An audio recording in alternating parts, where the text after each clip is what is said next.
miramos en Génesis 11, 16 y 17, pues va a decir que Eber tuvo un hijo llamado Peleg y que los años totales de Eber fueron 464 en Génesis 11, 16. Vamos a mirarlo por favor, Génesis 11 y 16. No me voy a detener mucho en los antepasados de Abraham porque fue algo que ya observamos la semana pasada y básicamente es como partir desde Abraham hoy, ¿no? Entonces dijimos la semana pasada que el pacto se lo da el Eterno a Abraham, ¿cierto? El Eterno se lo transmite a Isaac e Isaac se lo transmite a Jacob y Jacob se lo transmite a las 12 tribus, es decir, el pacto va viajando entre la familia de los descendientes de Abraham. Entonces tenemos aquí el pacto, vamos a colocar acá el pacto, ¿cierto? Es igual a Abraham, se lo pasa a Isaac, Isaac a Jacob, y Jacob, vamos a colocar aquí a las 12 tribus, 1, 2, 3, 4, 5, 6, 7, 8, 9, 10, 11 y 12. Vamos a colocar acá tribus. ¿Listo? ¿Cómo dice Génesis 11, versículo 16, creo que era 10? 11, 16. ¿Cómo dice, señora Beatriz?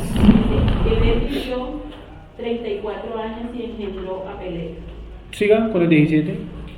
Y vivió Eber después de que engendró a Peleg 430 años y engendró hijos e hijas. Es decir, Eber, el único hijo que tuvo no fue Peleg, tuvo más, sino que él está, o el texto está rastreando los antepasados de Abraham, y por eso menciona por allá un personaje que no es muy, digámoslo así, muy dedicado a las cosas del Eterno, y es el papá de Abraham llamado Taré. ¿Sí? Taré. Entonces Taré viene por esa línea de descendientes, y es muy interesante porque la genealogía se hace a partir de Abraham, es decir, la escritura está centrada en los descendientes de Abraham, lógico, ¿sí o no? Abraham, Isaac y Jacob, las 12 tribus. Pero para dar un marco como de dónde viene esta gente, o sea, nuestros antepasados, coloca quiénes fueron sus antepasados. Y obviamente pues no va a mencionar a todos los seres humanos, sino solamente una línea. Y la línea que coge es la línea de Noé, en la familia de Sem, y sigue por la familia de Sem, voy a mencionarlo rápidamente, están acá en el material, y es Sem, Arfaxad, Sala, Eber, Peleg, Reu, Serug, Nacor, Taré y finalmente Abraham. ¿Dónde encontramos todos esos nombres? En Génesis 11, desde el 1 hasta el versículo 32. Encontramos todos esos nombres que estoy mencionando rápidamente porque es un tema que ya habíamos avanzado la vez pasada.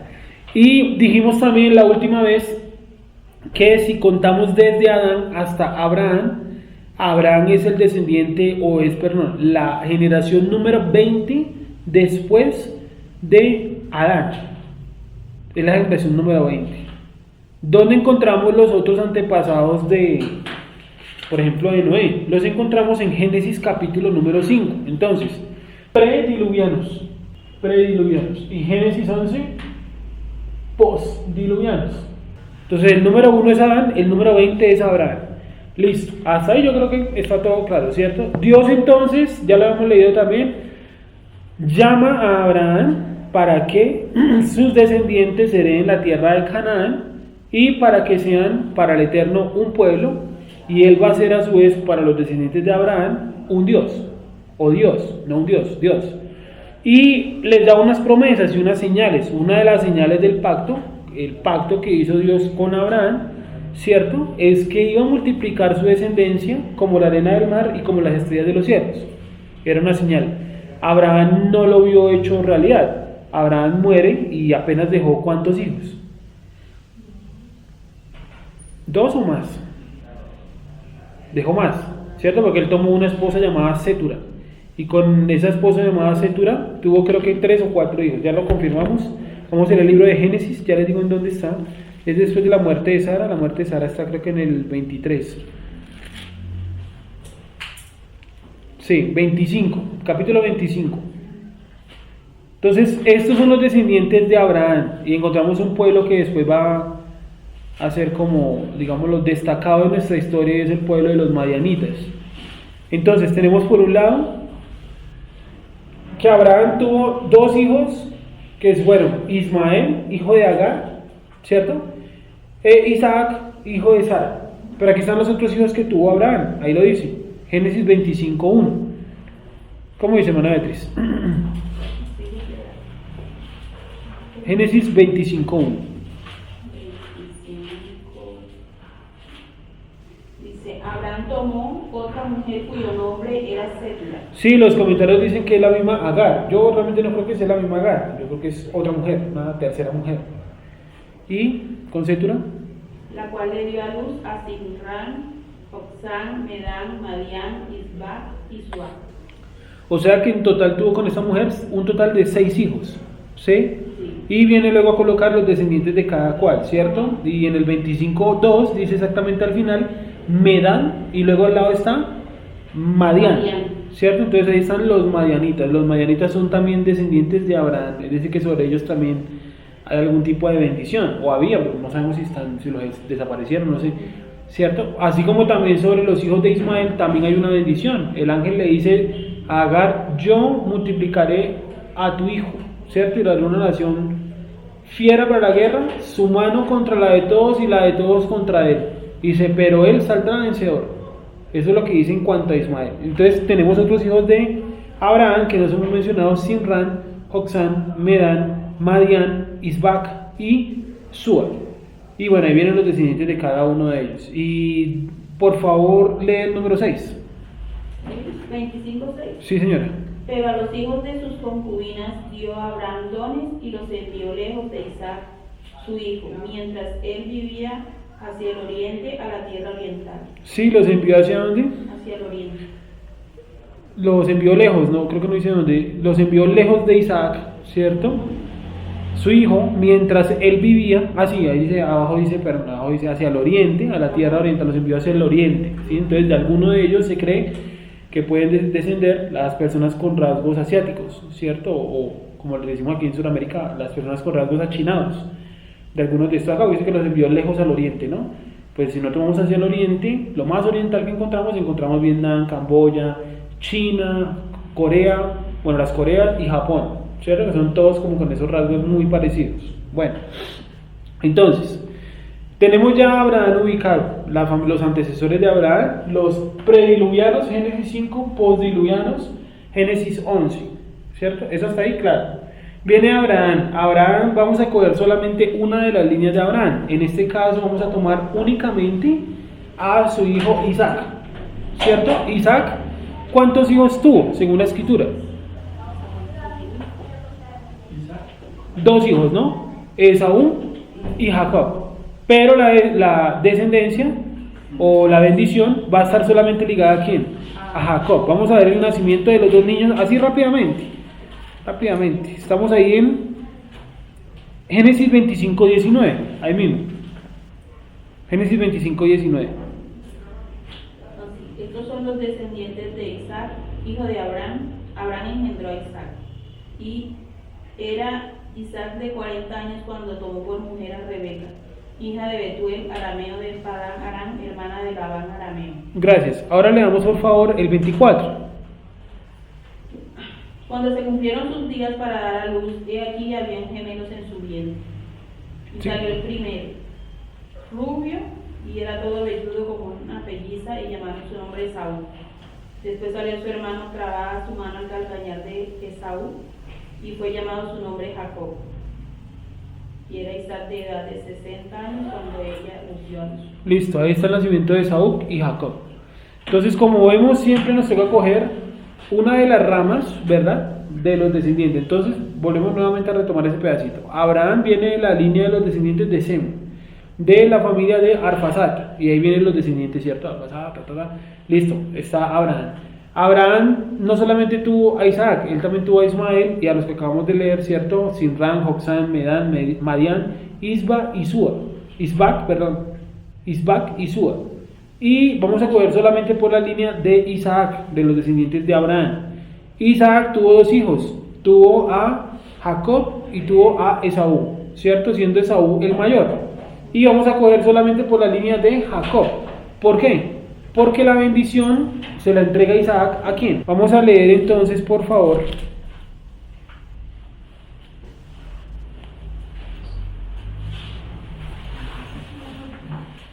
Génesis 28.1. Génesis 28.1. Para que miremos cómo es que Isaac le pasa la bendición de manera consciente, ¿no?, a Jacob. O sea, a veces, cierto, en las películas nomás, o en serie, lo que sea, pensamos que Jacob realmente se robó esa bendición. Y resulta que la bendición que él, entre comillas, se robó fue una bendición de tipo material. Y si la comparamos con la de Esaú, es básicamente lo mismo, salvo con una cuestión de las lluvias, del resto de lo mismo. Y resulta que pasa que Esaú se ofende por su tal bendición y Jacob decide huir. Y antes de la huida sucede esto, el 28, por favor. 28.1. 28.1 dice: entonces Isaac llamó a Jacob y lo bendijo, y le mandó diciendo: no tomes mujer de las hijas de Canaán. Síganme hasta el 4, por favor. Levántate, ve a Padán Aram, a casa de Betuel, padre de tu madre, y toma allí mujer de las hijas de Labán, hermano de tu madre. Y el Dios omnipotente te bendiga y te haga fructificar y te multiplique hasta que llegue a ser multitud de pueblos. Y te dé la bendición de Abraham y a tu descendencia contigo, para que heredes la tierra en que moras, y Elohim dio a Abraham. Listo, ahí dice que que Isaac, en un estado de conciencia, o sea, él sabía muy bien que era Jacob porque él lo mandó a llamar y se estaba despidiendo de él, lo mandó para Padán Aram. Le dice que Dios te dé, bueno, vamos a leer el 4. Dice: y te dé la bendición de Abraham y a tu descendencia contigo, para que heredes la tierra en que moras, que Dios dio a Abraham. O sea, no se la dieron a Isaac, porque el pacto Dios lo hace ¿con quién? Pues directamente con Abraham. Entonces Abraham le pasa la bendición a Isaac, acá está la línea, Isaac se la pasa a Jacob, y Jacob, por lo que la manera como se la dice su papá. Vamos a volver a leer el 4. Y te dé la bendición de Abraham y a tu descendencia contigo, para que heredes la tierra en que moras, que Elohim dio a Abraham. Génesis 28.4 es ese. Entonces vamos a leerlo en esta. Vamos a poner.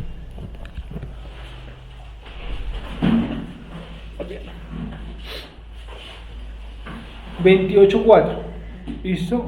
Bueno, entonces me puedes ayudar con... Espérame, miramos a ver este libro que es.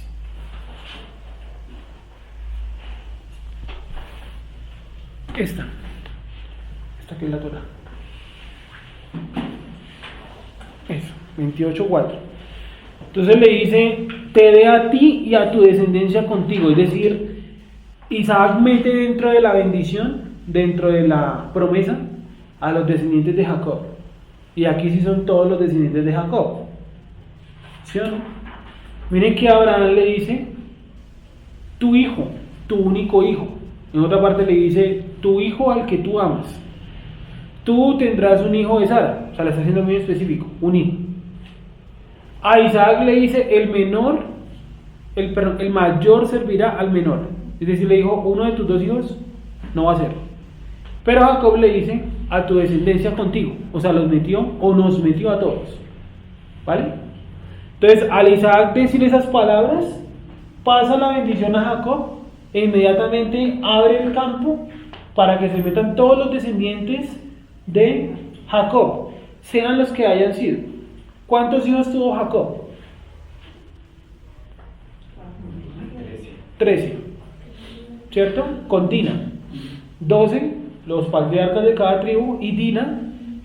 Bueno, por favor, yo me buscaré ese versículo donde dice que Dina, o los descendientes de Dina, como que heredaron en otra tribu. Creo que en la tribu de Rubén, creo. No me acuerdo bien, pero bueno, hay un texto que dice algo como eso. Bueno, ahora sí, ¿cómo dice ahí Gonzalo 28.4, por favor?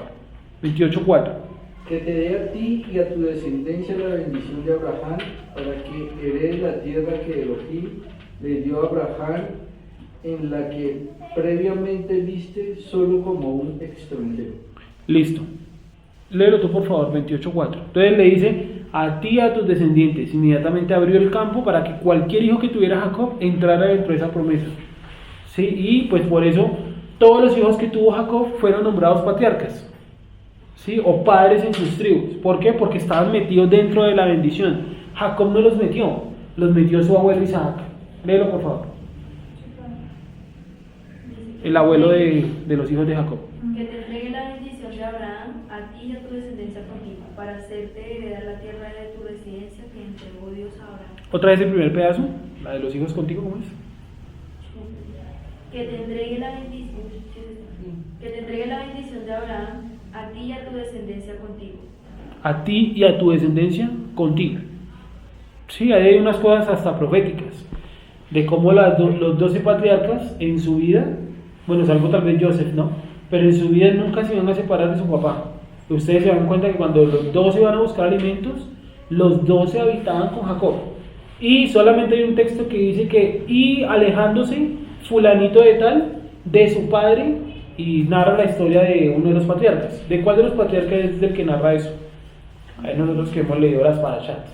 O sea, hay un solo patriarca que la Torah dice, y alejándose de su padre, no sé quiéncito, fue a tal lado y, bueno, narra una historia ahí. ¿Cuál es? Judá. Listo, vamos a mirarlo rápidamente. ¿Encontraste el texto, Wendy, algo de Dina, de los descendientes de Dina? No, ¿dónde leí eso? Pero es que es raro porque Dina no se habla aquí. Como de los descendientes, ¿no? Pues aquí, que yo me acuerdo, ¿no? ¿Será que se confundió? ¿Será que fue un comentario? Puede ser. Bueno, dice el 38, Génesis 38. Es el único patriarca que dice que se alejó. Y fue solamente por un tiempo, porque cuando van a Egipto, él es uno de los principales. Génesis capítulo número 38.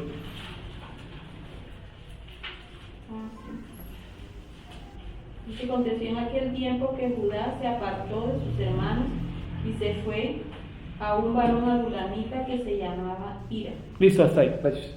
Entonces aconteció en aquel tiempo que Judá se apartó de sus hermanos. Es el único que dice que se apartó. Es decir, que la tendencia de ellos fue a habitar siempre juntos con Jacob su padre. ¿Sí? Entonces lo que dice Isaac es hasta algo profético. Dice, heredarás tú y tus hijos. Está diciendo que es un gran conjunto. ¿Sí? Entonces los únicos dos que estuvieron alejados, bueno, obviamente Joseph, por lo que pasó que lo entregaron bueno, que hubo una caravana de madianitas, lo llevó a Egipto. Y en segunda parte está el caso de Judá. ¿Listo? Bueno, vamos a seguir entonces. Entonces, Abraham le hereda la bendición a Isaac a uno de sus dos hijos, el mayor servirá al menor, el mayor servirá al menor. En este caso la bendición queda sobre Jacob, e Isaac le pasa la bendición a Jacob diciendo que Jacob y sus descendientes heredarán la tierra. Listo. Tenemos los 12 patriarcas de cada tribu, uno de cada tribu, ¿cierto? Ahí están los nombres en ese cartel. Listo. Y cada uno de ellos entra con Jacob a la tierra de Egipto. O sea, ninguno de los patriarcas se quedó afuera. Todos entraron. Siendo José en ese momento, ¿qué? Virrey, ¿cierto? La mano derecha del faraón. Entra en Egipto. En Egipto, ¿cuánto duran de esclavitud? Aproximadamente entre 210 años y 205 años, como lo vimos hace ya un tiempo. Viven en Egipto, ¿cierto? Entran en esclavitud. Están en esclavitud y en medio de la esclavitud entonces Dios coloca a una persona llamada Moshe, ¿cierto? Moshe entonces, bueno, ya sabemos que a los 40 años mata a un egipcio, huye. ¿A qué tierra huye él? A la tierra de Madián, ¿cierto? Allí en Madián, ¿cuánto tiempo habita? 40 años. Y vuelve, teniendo 80 años, a la tierra de Egipto. Suceden todos los eventos de las plagas, el primer Pesach y la salida de los hijos de Israel, en la misma noche de Pesach. Cruzan el Mar Rojo, llegan hasta el desierto y van camino hacia el monte Sinaí para el primer Shavuot, la entrega de la Torá, ¿cierto? Después de eso siguen recorriendo el camino, ¿durante cuánto tiempo? Durante 40 años, ¿cierto? ¿En qué años estamos hablando ahí? ¿De qué año a qué año recorrieron los 40 años? Del 2514 hasta el 2554, ¿cierto? Los 40 años, ¿vale? Listo, al final de su vida, Moshe hace su despedida en el libro de Deuteronomio, que es lo que estamos leyendo en las parashats. Entrega como una especie de profecía de bendición a cada una de las tribus en general. Finalmente pues termina muriendo. Luego asume el control del pueblo, ¿quién? Josué. ¿En qué año estamos hablando de Josué? 2554 al 2578, ¿cierto? Vamos a colocar aquí Josué 2578. Y Josué muere, y después de su muerte queda aún tierra por conquistar, entonces el Eterno coloca en un espacio de más o menos 300 años unos sujetos llamados los jueces de Israel. Sí, los jueces de Israel. ¿Cuál será el más, no digamos el más importante, el más nombrado en todas las historias, ¿cierto? Como el más conocido de los jueces de Israel? ¿Cuál? Sansón. ¿Sí o no? Es el más nombrado, aunque por ejemplo de Gedeón, pues también el libro habla mucho. O de Jefté, ¿sí o no? O de Débora, también habla mucho. Pero bueno, Sansón, ¿cierto? Uno de los jueces de Israel. Muerto Sansón, que es el último de los jueces, hay una guerra civil. Eso lo vimos en la primera clase. Los benjaminitas mataron a la concubina de un levita. Las demás tribus se rebelan contra los benjaminitas, casi los exterminan. Se salvan solamente algunas personas. Salvan a la tribu de Benjamín, la dejan en mano de la tribu de Judá. Y entonces el pueblo, cansado de las guerras y de las batallas y de eso incesable, le piden a un profeta que estaba consagrado desde niño como nazareo, que les nombre un rey. ¿Cómo se llama ese profeta al que el pueblo de Israel le pide un rey? Samuel. ¿Y Samuel a quién escoge?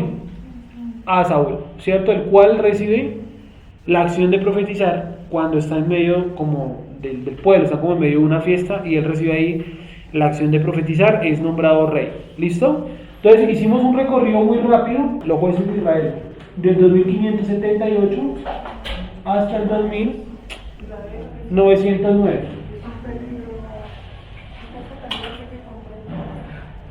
Y los reyes de Israel, vamos hasta ahí. Del 2909 asume el poder Saúl. Saúl es el primer rey que tiene la nación de Israel, ¿cierto? ¿De qué tribu dijimos que era el rey Saúl? Es de la tribu de Benjamín, ¿cierto? Vamos a leerlo en 1 Samuel 9.1, rápidamente. 1 Samuel 9.1. La idea es llegar hoy hasta Salomón y empezar a ver dónde le profetizan a Salomón que las dos casas van a empezar a existir. 1 Samuel 9.1. ¿Cómo dice Claudia? Dice, había un hombre de Benjamín que se llamaba Quis o Quis. No lo sé. No lo estoy leyendo. Sí. Hijo de Abiel, hijo de Seror, hijo de Corad, hijo de Apiar, hijo de un hombre de Benjamín, un guerrero valiente. Este tenía un hijo que se llamaba Saúl. Listo, gracias. Como se dan cuenta, casi todos los personajes que aparecen en la escritura, les colocan como una pequeña cronología, una línea, ¿cierto? Un árbol genealógico. Dicen, miren, este viene de acá, viene de la tribu de Benjamín. Es decir, los antepasados de Saúl se salvaron de la masacre que hicieron las tribus más o menos unos 200 años antes de su nacimiento. ¿Sí? Saúl, 2909, ¿vale? Entonces, ¿cuánto va a durar el reinado de Saúl? 1 Samuel 13.1. ¿Qué nos dice Claudia? Saúl tenía 30 años cuando comenzó a reinar y reinó sobre Israel 42 años. ¿Listo? 42 años. Después de Saúl, ¿quién fue nombrado rey? David, ¿cierto? Uno a veces cree que nombraron a David rey y que él asumió prácticamente dentro de pocos años. ¿Cuánto duró David siendo nombrado rey pero sin asumir? 20 años. Exactamente, dice, porque yo no voy a tocar el ungido de Jehová, o sea, él sí le puede decir el ungido de Jehová, porque Samuel lo ungió como rey. Y pues David dice, yo no voy a tocar el ungido, ese sí era ungido, y a ese sí no se le podía tocar, ¿vale? Después de David, pues David fallece, teniendo creo que 80 años. ¿David de qué tribu es? De la tribu de Judá, ¿cierto? Donde encontramos la genealogía de David, en Ruth capítulo número 4, ahí encontramos todos los antecesores, ¿cierto? De David. ¿Qué encontramos? Que en el libro de Ruth vendría a ser algo así, creo, como su abuela o su bisabuela. Confirmémoslo un momentico. Ruth 4, al final de Ruth 4. ¿Ya la niña está por ahí en Ruth 4? Desde el 13. Boaz tomó a Ruth y ella fue su mujer. Él se unió a ella y el Eterno le concedió que concibiera y diera a luz un hijo. Entonces las mujeres decían a mí, alabado sea el Eterno que hizo que no te faltara hoy un pariente redentor, que su nombre sea celebrado en Israel. Él restaurará tu vida y sustentará tu vejez, porque tu nuera que te ama y te es mejor que 7 hijos le ha dado a luz. Noemí tomó al niño, lo puso en su seno y fue su ama, y las vecinas le dieron nombre diciendo, un hijo le es nacido a Noemí, y le pusieron por nombre Obed. Él fue padre de Isaí, padre de David. O sea que el que está narrando Ruth, o sea que Ruth es bisabuela de David, porque el abuelo es Obed, ¿cierto? El papá es Isaí, ahí viene entonces David, ¿vale? ¿Cuánto duró el reinado de David? Primera de Reyes 2:11. ¿Cómo dice Wendy? Primera de Reyes 2:11, por favor.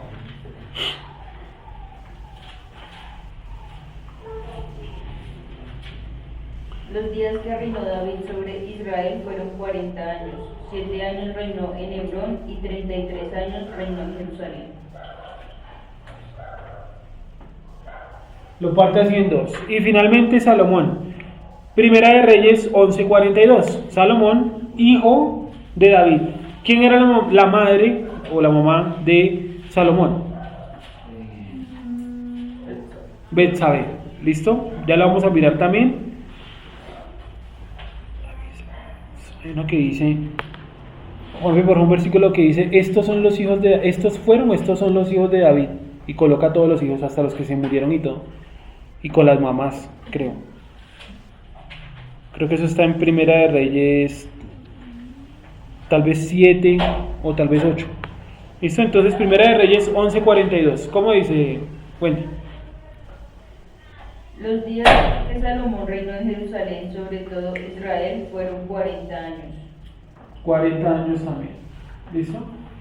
40 años también. Entonces, su reinado fueron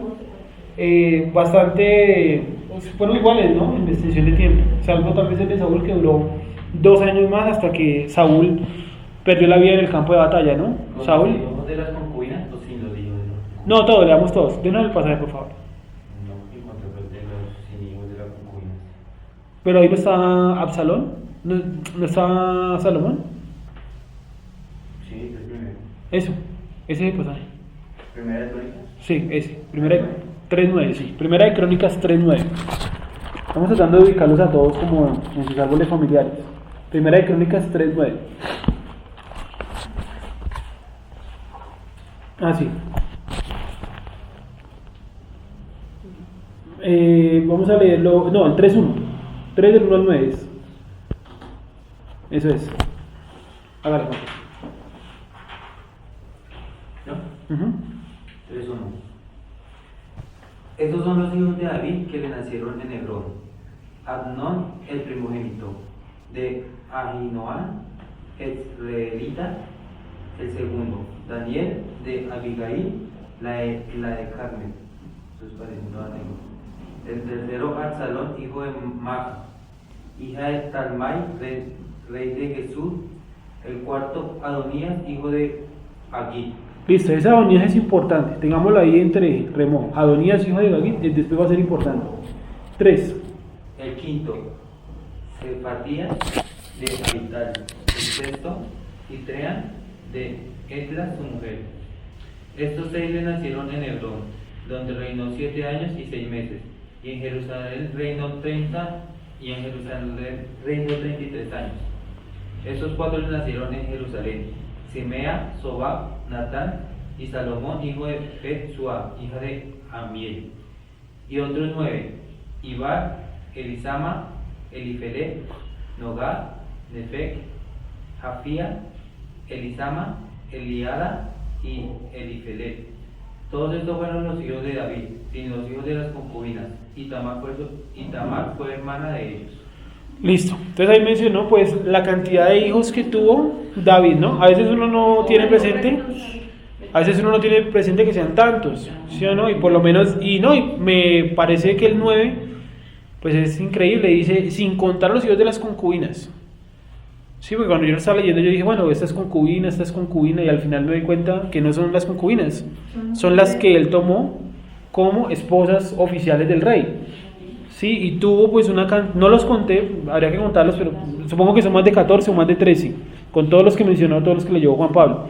Y ahí está Salomón, hijo de Betsua, hijo de Amiel. Vamos a leer Segunda de Samuel 11:3, por favor. Segunda de Samuel 11:3. Entonces ya Betsabé y David habían perdido un hijo, ¿cierto? Cuando le hicieron todo lo que pasó con Urías Eteo. Vamos a leer Segunda de Samuel 11:3, Claudia. David mandó a preguntar por la mujer y alguien le dijo. Entonces, gracias. Ese es el pasaje donde nos menciona a Betsabé. Es decir, a Betsabé le cambiaron el nombre por el que aparece acá, Bet-Sua. ¿Qué significa esa palabra Bet-Sua? No lo miré. Está en Primera de Crónicas, por si lo me hace el favor de mirarlo. Primera de Crónicas 3:5. Eso, gracias, Betsua. Y otra persona que me busque, tú, Gerard, por favor, búsqueme qué significa Betsabé, en el que nos iba a leer Claudia. Ese es 2 de Samuel 11:3, por ahí tiene que estar Betsabé. Por ahí cerquita en el 5, en el 6, por ahí de abajo. Entonces, casa, ambos nombres significan casa de algo, ¿cierto? Betsabé y Betsua, le cambian el nombre. Y una vez cambiado su nombre, es mamá o es madre de Salomón. Es un pequeño detalle que de pronto uno no tenía por ahí a la manga, ¿no? El cambio de nombre de Betsabé. ¿Qué significa Betsua? No aparece solamente me aparece el Bet, el Suba, no. Abajito no está. ¿Cuál pasaje está? Está en Primera de Crónicas 3:5. ¿Tú encontraste Betsabé? ¿No sale Sabet? ¿Qué significa? Es esa. Sí. ¿Qué significa? ¿No sale qué significa? ¿No? Hija de un juramento, dice el nombre. Ah, ese es el significado. Madre de Salomón. Madre. ¿Sí? ¿Cómo es? ¿Cómo dice el significado de Betsabé? Hija de un juramento. Hija de un juramento. Listo, eso significa Betsabé. Ya vamos a mirar qué significa Betsua. 3:5. 3.5 es la de Suba. ¿Listo? Si uno se pusiera a hacer todo un árbol genealógico con todos los personajes de la Biblia, pues encontraría cosas muy interesantes. Esa es una. El cambio de nombre de Betsabé a Betsua cuando se convierte en mamá de Salomón. ¿Ameritaba un cambio de nombre? Supongo que su actitud y su comportamiento cambió. Batsua. O sea, es hija de riqueza. Hija de riqueza. O sea, no es Bet, es Bat. Bat. Y el otro supongo que también es Bat. Batsua. ¿Qué significa hija de riqueza? Que ese fue el primer nombre. El Sí, segundo. no, el segundo. El otro es Betsabé, el primero. Ah, Betsabé fue. ¿Dónde está Betsabé? Dale el pasaje. Hija de Samuel. Eso. Segunda Samuel. Hija de Bathsheba. Batsheba. Sí. Y esto significa hija de. Un juramento. Ya miramos que Gonzalo nos ayuda a confirmar ese juramento. Entonces, hija de riqueza. Y el otro es. Porque cuando las niñas en el judaísmo cumplen 12, se hace el Bat Mitzvah. Bat, hija. Como se escribe murciélago en inglés, Bat, ¿cierto? Y cuando es un hijo, Bar. ¿Listo? Entonces también por el Shimon Bar Yohai, ¿cierto? Hijo de Bar. Y hija es Bat. O sea, la terminación Bar es hijo de, Bat, hija de. ¿Vale? Hasta ahí creo que todo claro, ¿cierto? Ajá. Entonces, ven, mamá. Bet, Ven. Ben, eso también es hijo de. Ben, hijo. Una palabra de ¿Ben? Ben. ¿Ben? Ben. Ah, Ben. Ujú, Ben. Bené. Bene, hijos. Bene Israel. Aunque a veces también Bene. A veces también lo ponen Bene, ¿no? Con el, ayer, ¿te acuerdas que estábamos mirando eso? Bené. La de larga. Bueno. Entonces, ¿dónde estamos? Perdón. Ya, estamos hablando entonces de los 3 reyes, ¿no?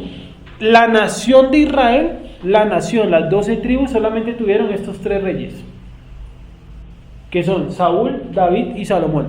Ya luego vienen otros reyes, pero ya en su respectiva casa o reino, ¿cierto? Listo.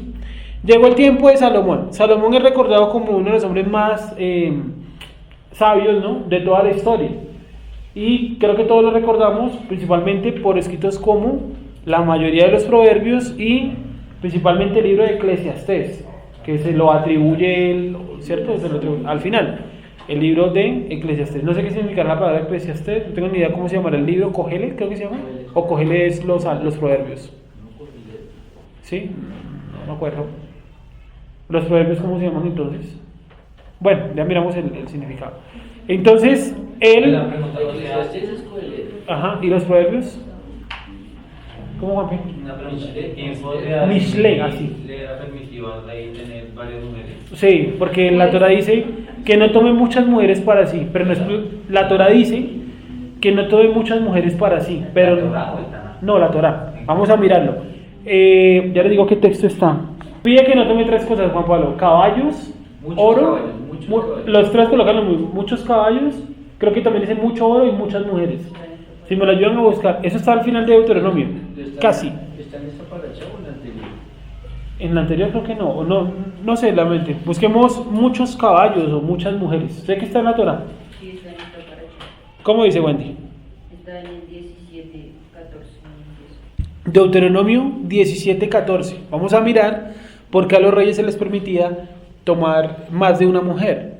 ¿Cómo dice entonces el texto, la señora Beatriz? ¿Deuteronomio qué, perdón? Tomarás para sí muchas mujeres.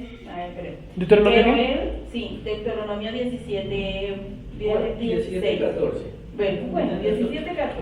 17:14 de Deuteronomio. Es para los que Todo el contexto como es. después nos ven la transmisión y no sabemos qué estamos leyendo. Listo. Dice: cuando hayas entrado en la tierra que Hashem tu Elohim te da, y tomes posesión de ella y la habites, y digas: pondré un rey sobre mí, como todas las naciones que están en mis alrededores. Tal cual dijo el pueblo, ¿no? Nosotros queremos un rey, como todas las naciones tienen un rey. ¿Por qué Israel no tiene un rey? Decían ellos, ¿no?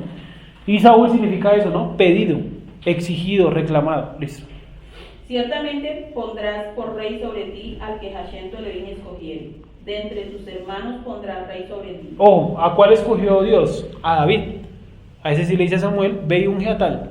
Pero a Saúl sí lo pidió el pueblo. Entonces, pues, ahí tienen las consecuencias. Sigue, por favor. No podrás poner sobre ti a hombre extranjero que no sea tu hermano. Pero él no aumentará para sí caballos, ni hará volver al pueblo a Egipto con el fin de aumentar caballos.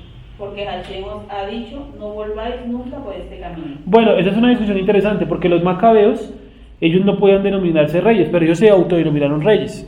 Y cometieron ese error. Fueron hasta Egipto a armarse por allá de caballos para pelear contra otro pueblo. Pues contra los griegos, ¿no?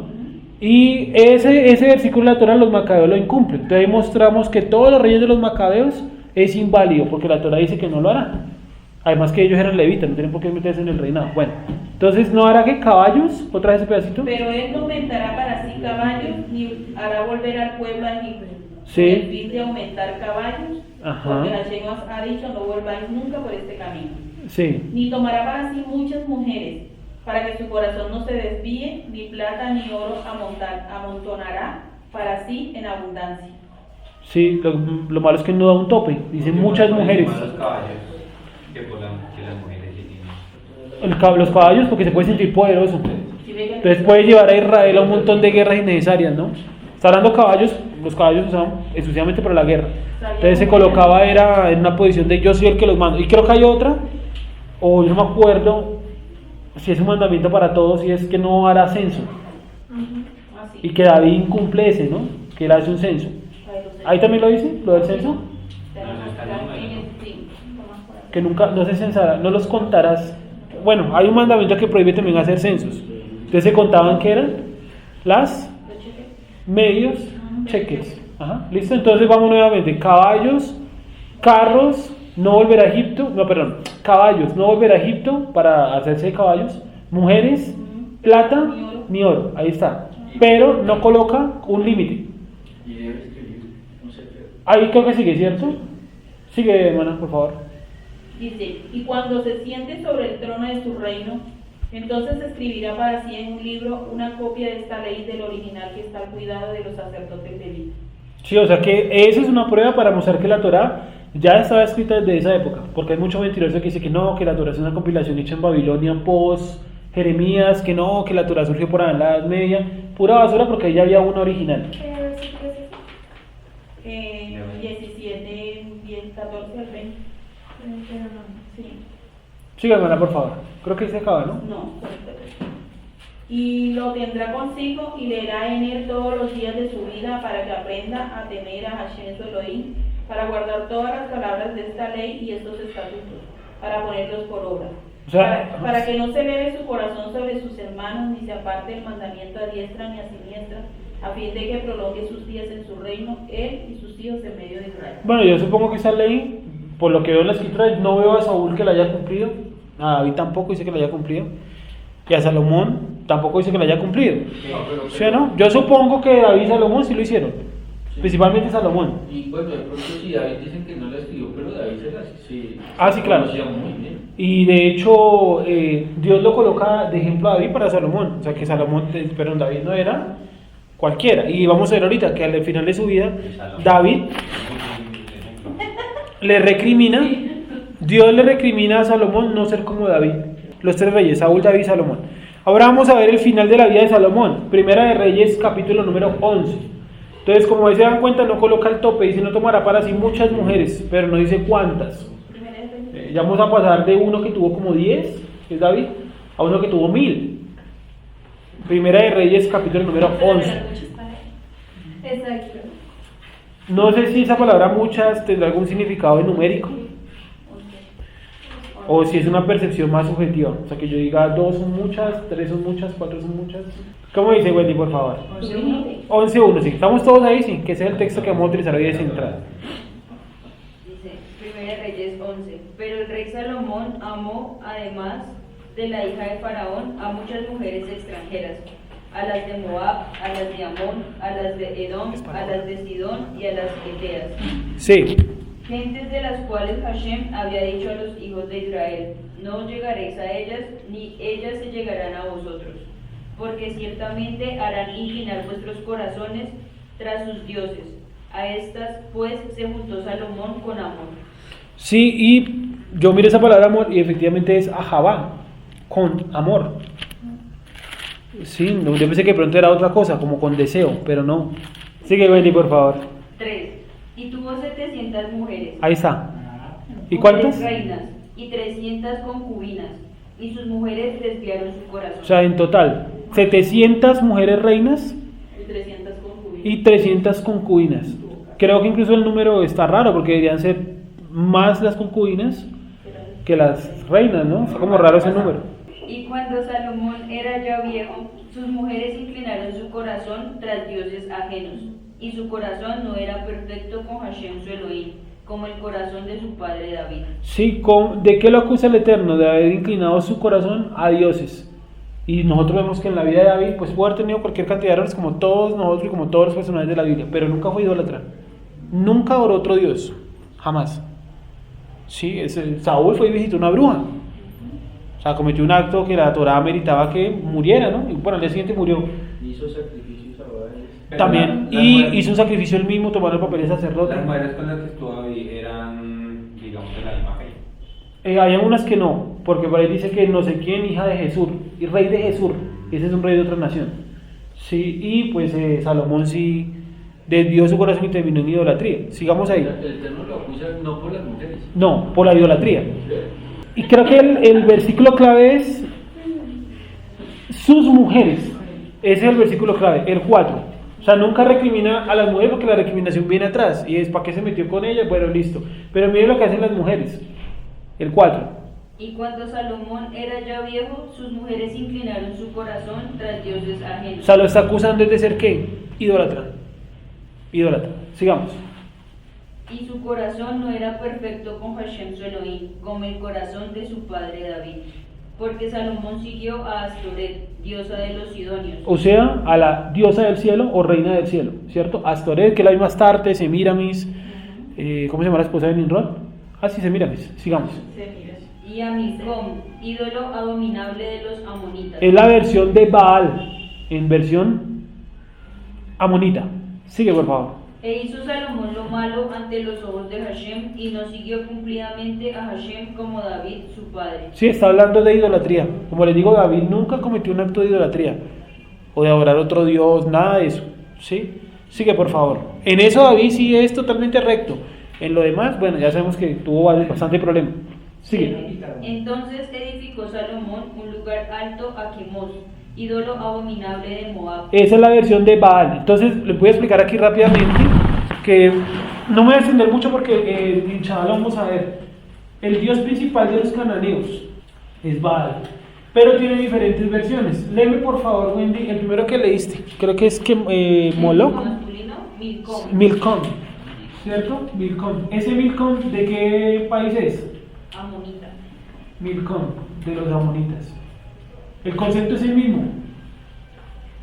¿Cuál es el que sí? Quemos, Quemos, de Moab.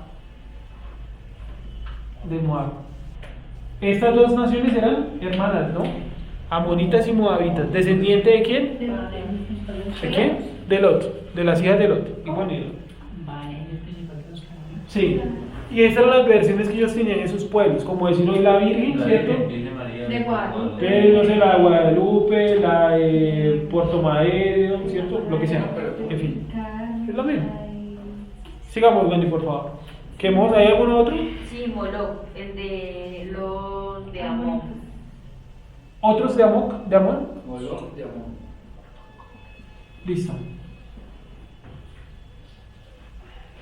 Eso es todo, ¿cierto? De los dioses. Bueno, volvamos a retomar, porfa, el versículo donde iba leyendo, que es el 7. Ah, no, el 6. ¿Cómo? Sí, es que es de otro pueblo que no lo mencionó ahí. Estoy mencionando como los pueblos que me está mencionando ahí. Dale. El 6. Entonces, 6. E hizo Salomón lo malo ante los ojos de Hashem, y no siguió cumplidamente a Hashem como David su padre. Entonces edificó Salomón un lugar alto a Quemos, ídolo abominable de Moab, en el monte que está enfrente de Jerusalén. O sea, nada más y nada menos que frente al templo. Y a Moloch, ídolo abominable de los hijos de Amón. Así hizo para todas sus mujeres extranjeras, las cuales quemaban incienso y ofrecían sacrificios a sus dioses.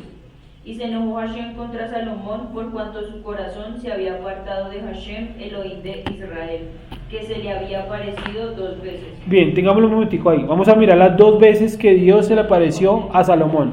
La primera de Reyes 3.5. Busquémosla por favor. Primera de Reyes 3.5. Entonces 2 veces se le apareció Dios a Salomón. Primera de Reyes 3.5. Y la otra es Primera de Reyes 9. Pero no tengo el pasaje. Primera de Reyes 3.5. ¿Cómo dice el 3.5? Quien lo tiene, léalo por favor. Primera de Reyes 3.5. Y se le apareció Hashem a Salomón en Gabaón, una noche en sueños, y le dijo Elohim, pide lo que quieras que yo te dé. Listo. Aquí es donde él pide sabiduría. ¿Listo? Miremos el otro. Bueno, por favor. Primera de Reyes 9. 9.2. Hashem Espera, apareció. 9.2. Listo. Hashem apareció a Salomón la segunda vez, como le había aparecido en Gabaón, y le dijo Hashem, yo he oído tu oración y tu ruego que has hecho en mi presencia.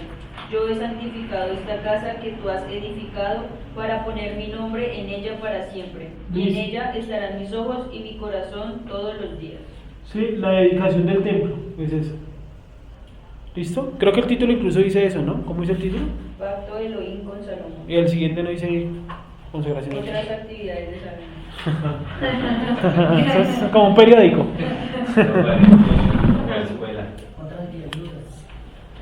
¿Listo? Entonces tenemos que el Eterno se le apareció a Salomón 2 veces. A Moshe, o sea, casi todos los versículos, y dijo Dios a Moisés. ¿Cierto? Entonces es diferente, por eso hace énfasis, ¿no? Ya Salomón, ser una persona muy sabia y elegida por Dios para hacer el templo, solamente se le apareció 2 veces. Entonces la gente que dice, Dios me habló, Dios me dijo, pues, qué carretazo, ¿no? ¿Listo? ¿Alguien hasta ahí tiene alguna pregunta? ¿No? Hemos visto solamente como un recorrido histórico.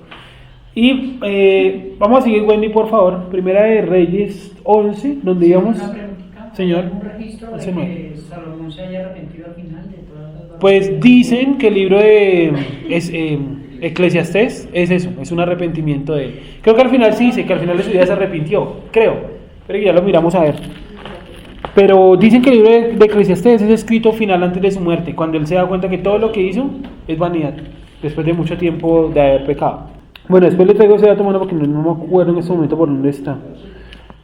Sigamos, Wendy, por favor, en Primera de Reyes 11, 10.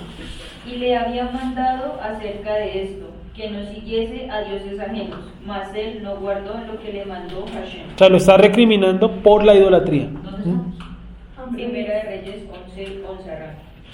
Entonces, dame un segundito. Siempre hacen énfasis en las mujeres. Y sí, o sea, fueron las causantes de este mal.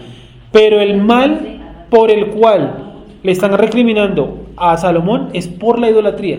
Porque dice, yo le recomendé que no cayera con esos dioses. ¿Sí? ¿Cuál fue la causa? Bueno, la causa fueron las mujeres. Pero la principal reclamación del Eterno es haber caído en idolatría. O sea, que si eso le pasó a Salomón, a cualquiera de nosotros también nos puede llegar a pasar.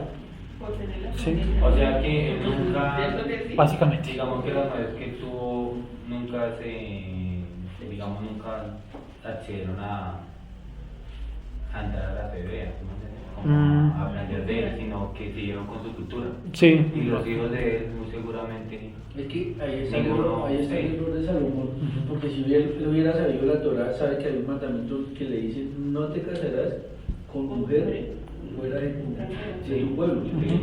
Y él va y coge una reinita. De hecho, Isaac le da esa recomendación a Jacob. Le dice, no te cases con mujer cananea. Ve a la tierra de donde es tu madre y busca allí mujer. Busca allí mujer. Sí, exacto. Si él hubiera estudiado la Torah como lo manda en esta paracha, le dice que si hubiera hecho una copia, él sabía, hubiera leído que la orden es que no se podía casar con nadie fuera del pueblo. Es decir, para ser rey había que estar 24/7 con la Torah en la mano. Y Salomón, falló con eso. Y por eso pues terminó en algo tan grave que es la idolatría. ¿Sí? Sigamos, Wendy, por favor. Primera de Reyes 11:11.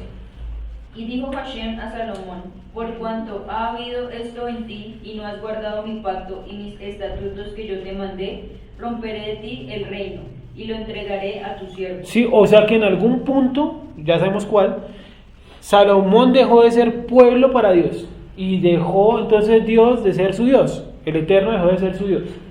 ¿En qué punto dejó de ser Salomón pueblo para Dios? Cuando cayó en idolatría. Te dice, tú has incumplido el pacto. Y otra cosa muy importante, mis estatutos. Sigue, por favor. 12. Sin embargo, no lo haré en tus días por amor a David tu padre. Lo romperé de la mano de tu hijo. Es decir, le está diciendo, tú te equivocaste, ¿cierto? Tú fallaste. Rompiste mi pacto, mis mandamientos. Yo romperé de ti el reino, pero no lo voy a hacer estando tú con vida. No por ti, sino por quién. Ahí está donde dice la maldición que yo soy el celoso que visito la maldad de los padres. Hasta la tercera Cuarta y la cuarta generación, ¿cierto? Y las generaciones de los reyes era una peor que la otra. Y por eso estamos acá, porque nos extendió esa maldición. No solamente por Salomón, Salomón es el que inicia, pero hay otros que hacen unas aberraciones, como por ejemplo meter homosexuales al tabernáculo, al templo. ¿Sí? Y en la época de Ezequiel, ¿no dice que lloraban a Tamuz y que se sajaban y todo en honor a ese Dios? Es grave lo que hacen. Bueno, sigamos, del 12. Entonces, 13. Pero no romperé todo el reino, sino que daré una tribu a tu hijo, por amor a David mi siervo, y por amor a Jerusalén, la cual yo he elegido. Es decir, ¿quién sabe cuántos hijos tuvo Salomón? ¿Quién sabe? ¿Sí o no? Tú dijo un montón de hijos, pero quieres decirlo a tu hijo. O sea, uno de los hijos de él va a heredar el reinado. ¿Sí? Sigamos. 14. Y Hashem suscitó un adversario a Salomón, Hadad Edomita, de sangre real, el cual estaba en Edom. Bueno, ¿se acuerdan ustedes que hay otro texto, alguien me ayuda a buscarlo, donde dice que en el tiempo de Salomón no hubo guerras? Dice, hubo paz en Jerusalén, en Israel. Ayúdame a buscarlo, por favor. Ayúdame a buscarlo. Dice que todos los reyes venían a Salomón a pedir sabiduría. ¿Sí lo recuerdan? Dice, en los tiempos de Salomón no hubo guerra, hubo paz. Y aquí dice que entonces Dios, a causa del pecado, ahí sí le levantó un enemigo llamado Hadad, Edomita. O sea, de las tribus que vivían en Arabia. ¿Sí? De Edom. Ajá, de Edom. Vivían en el norte de Arabia, todas esas tribus. Y se levantó este sujeto llamado Hadad. ¿Vale? Ya tenemos el texto que dice que en la época de Salomón no hubo guerra, sino que los reyes venían buscando paz, sabiduría, perdón. Y creo que en los textos donde dice, por cuanto no habéis entrado en mi reposo, en el Nuevo Testamento creo que coloca un ejemplo de Salomón. Dice que en Salomón hubo paz, pero después no la hubo. Entonces eso tampoco fue el verdadero reposo. Y el verdadero reposo tampoco es estar en la tierra, porque ya el pueblo estuvo y tampoco halló reposo, y no guardó el reposo, ni el Shemitah ni el jubileo. Entonces, ¿cuál es el verdadero reposo al cual no hemos entrado? Es el Mashiach, es Yeshua. ¿Listo? ¿Estamos claros hasta ahí? Sí. Ese es uno de los textos más complicados del Nuevo Testamento, porque coloca todo en griego, la misma palabra, y uno va y lo mira en el hebreo, y en todos los contextos que cita, son todos hebreos diferentes, ¿vale? Hay uno que es hasta Enoch. Bien, ¿qué texto es, Benny? Primera Reyes 5:4. Primera de Reyes 5:4, ¿sí? Léelo tú, por favor, Claudia. Primera de Reyes 5:4. Pero ahora el Eterno mi Elohim me ha dado reposo por todas partes. No existe adversario ni calamidad. Sí. Y he aquí yo me he propuesto construir una casa al nombre del Eterno mi Elohim. Gracias. Bueno, ese no era, pero nos sirve. Sí, no era, pero nos ayuda a entender que el mismo Salomón dice, no hay quien me haga como guerra. Ahí está todo en paz, hay tranquilidad. ¿Listo? Vamos a mirarlo ahora, devolvámonos al 14. En Primera de Reyes 11:14. Primera de Reyes 11:14. Y Hashem suscitó un adversario a Salomón, Hadad Edomita, de sangre real, el cual estaba en Edom. Listo, entonces Hadad Edomita. Pero miren por qué surgió Hadad. O sea, Hadad no es un tipo joven. Miren lo que sucedió. Porque cuando David estaba en Edom y subió Joab, el general del ejército, a enterrar los muertos y mató a todos los varones de Edom, porque 6 meses habitó allí Joab y todo Israel hasta que hubo acabado con todo el sexo masculino en Edom. Hadad huyó y con él algunos varones edomitas de los siervos de su padre, y se fue a Egipto. Era entonces Hadad muchacho pequeño. Entonces, como se dan cuenta, Hadad es realmente un sobreviviente de una masacre que hicieron los siervos de David, encabezados por Joab, general del ejército de David, en Edom. Y estuvo todo tranquilo hasta que el Eterno decidió levantarlo en guerra, por lo que nos leyó Claudia, que mientras que Salomón anduvo bien, no hubo enemigos, todo en paz, todo tranquilidad, para que pudiera construir el templo. Una vez que Salomón cayó, volvieron los viejos enemigos, y uno de estos es Hadad. Léelo, por favor. 18. Y se levantaron de Madián y vinieron a Parán, y tomando consigo hombres de Parán, vinieron a Egipto, a Faraón rey de Egipto, el cual les dio casa y les señaló alimentos y aún les dio tierra.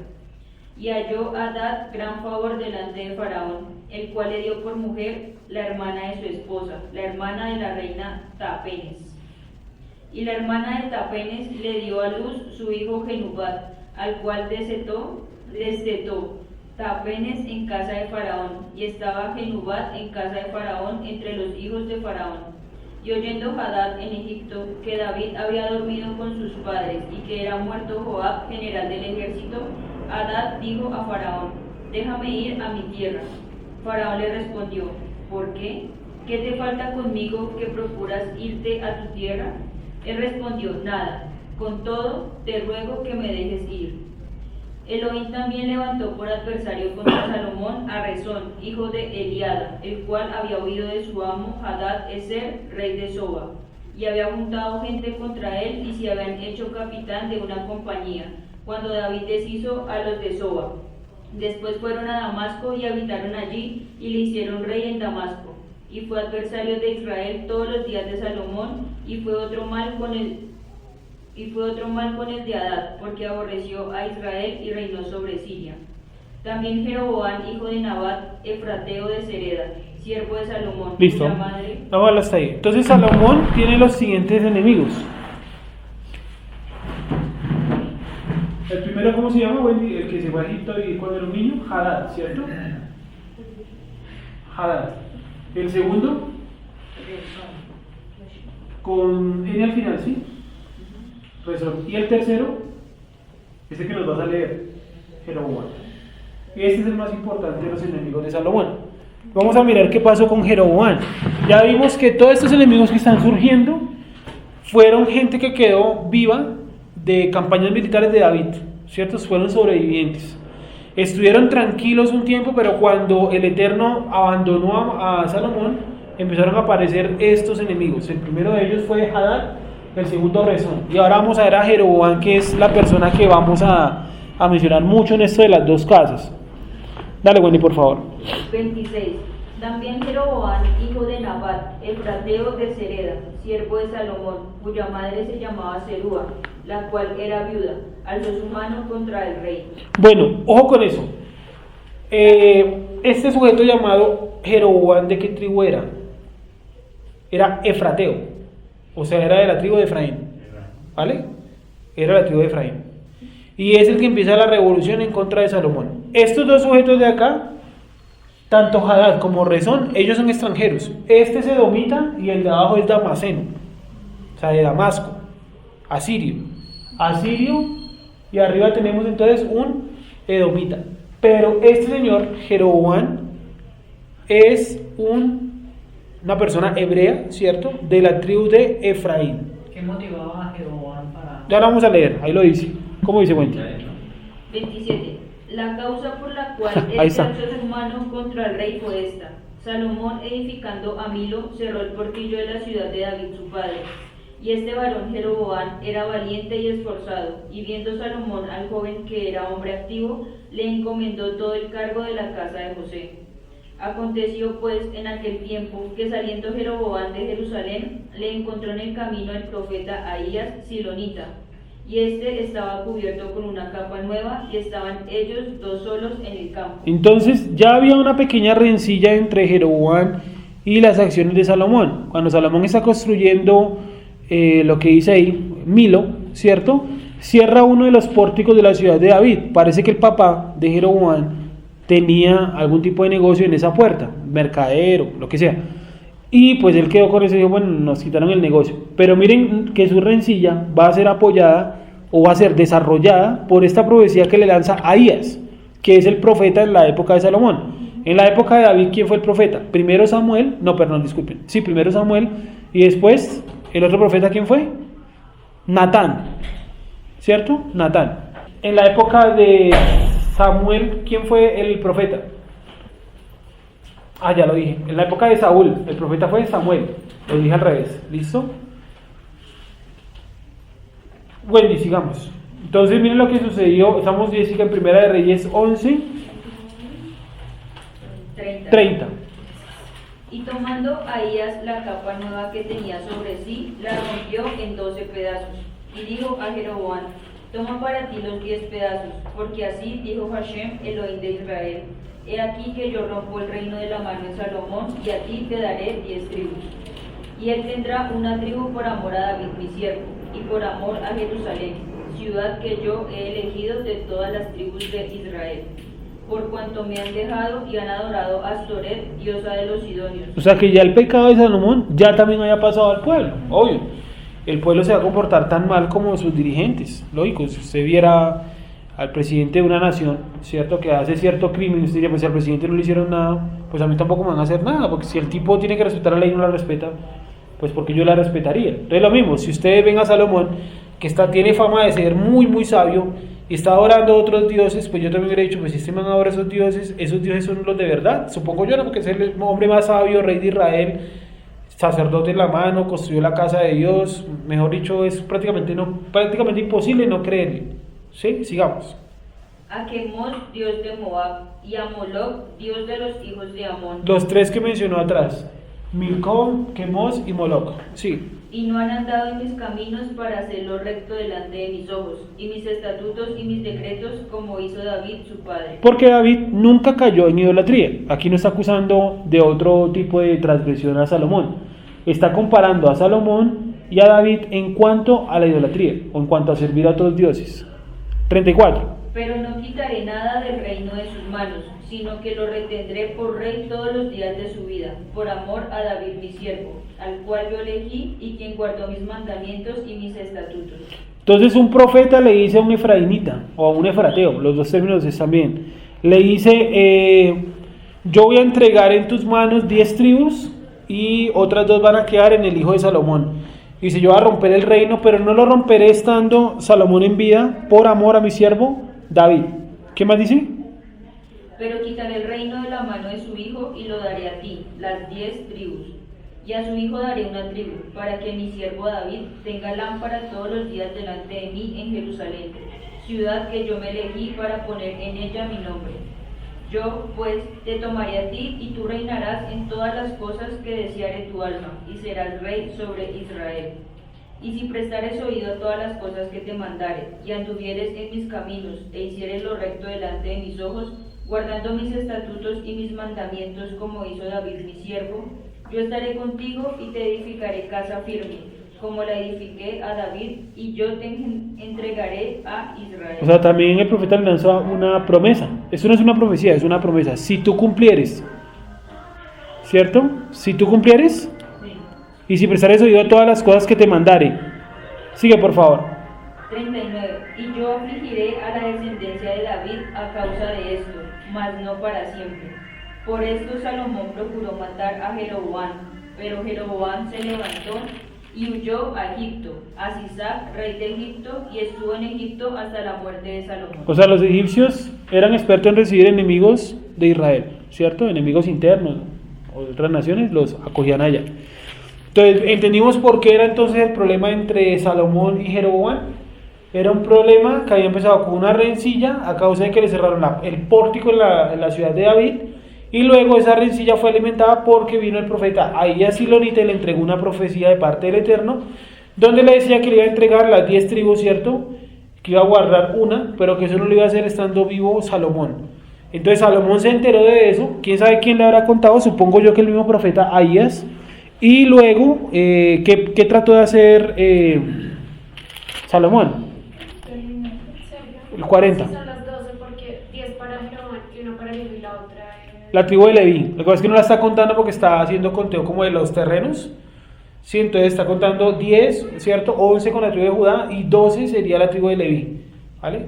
Pero después eso va a cambiar, con el paso del tiempo va a ir cambiando y los benjaminitas van a quedar en la parte de Judá. Pero más adelante, aquí todavía, por ahora no. Sí, mientras esté Jeroboam, está así. Judá está con Roboam y las otras tribus están con Jeroboam. Y los levitas están en todas las tribus, ¿no? ¿Cómo se organizaban los levitas? ¿Dónde vivían los levitas realmente? Vivían todos en Jerusalén, allá piñuscados en los cuartos del templo. Eran más de 25.000, creo que dice el libro de Crónicas. 25, un estadio ahí. ¿Cómo, Jessica? No, que vivían en las tribus. ¿En dónde? ¿Cómo así? En las ciudades de refugio. Pero en cada tribu. Ajá, estaban dispersos, ¿no? Y por ejemplo, Carol, profeta Samuel, él es un levita, pero nació en la tribu de Efraín. O sea, en el territorio de la tribu de Efraín, pero su sangre era levita, ¿vale? ¿Dónde vamos? Ah, bueno, viene entonces la muerte de Salomón. Leamos eso y ahí vamos cambiando un poquito de tema. Porque este tipo, ¿Jeroboam? Jeroboam, no huyó a una ciudad de refugio y huye a Egipto. Porque no había cometido ningún crimen. Pero se supone que yo puedo ir a la ciudad de refugio a pedir asilo. No, pero ¿Solamente por crimen? Solamente por los crímenes. Involuntario. Que usted vaya y se entregue como siervo para el sacerdote. Pero se supone que en la ciudad de refugio no puede haber muerte. Sí, ahí no se puede meter nadie a matar adentro. Porque no podía haber muerte. Vamos a suponer que fue hoy, mañana se murió el sumo sacerdote. ¿Algún nuevo? Sí, pero quedan todas las ciudades de refugio, ¿qué pasaba? Sale libre. Ya pueden salir. Ya pueden salir. Pero sale y puedo venirla, ¿no? Yo lo haría así. Creo que le quedamos fácil es Egipto. No, pero lo que está diciendo Sergio, Jeroboam no hizo no cometió ningún crimen. Sí, sí, o sea, uno va a la ciudad de refugio cuando uno comete un delito, bueno, mientras pero se supone que en la ciudad de refugio no puede haber sangre, por eso no pueden matar. Pero puede creer que sacarlo. Sí, exacto. No, y yo pienso como también que... Ah, bueno. No, yo pienso también que, por ejemplo, encontrarlo ahí... Los levitas yo creo que estaban era con Salomón. Les hizo el templo, la ciudad de refugio se las fortificó. Era prácticamente... Es como si usted cometió un crimen, usted fuera y... Usted mata a un policía y va y se entrega en este CAI, pues. Sí, no, es que yo tenía... Muy lógico. Tengo la idea de que las ciudades de refugio Son impenetrables. son ciudades santas, sí.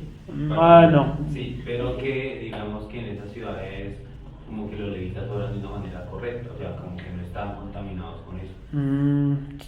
Pues sí, no, pues ese sería el ideal, pero...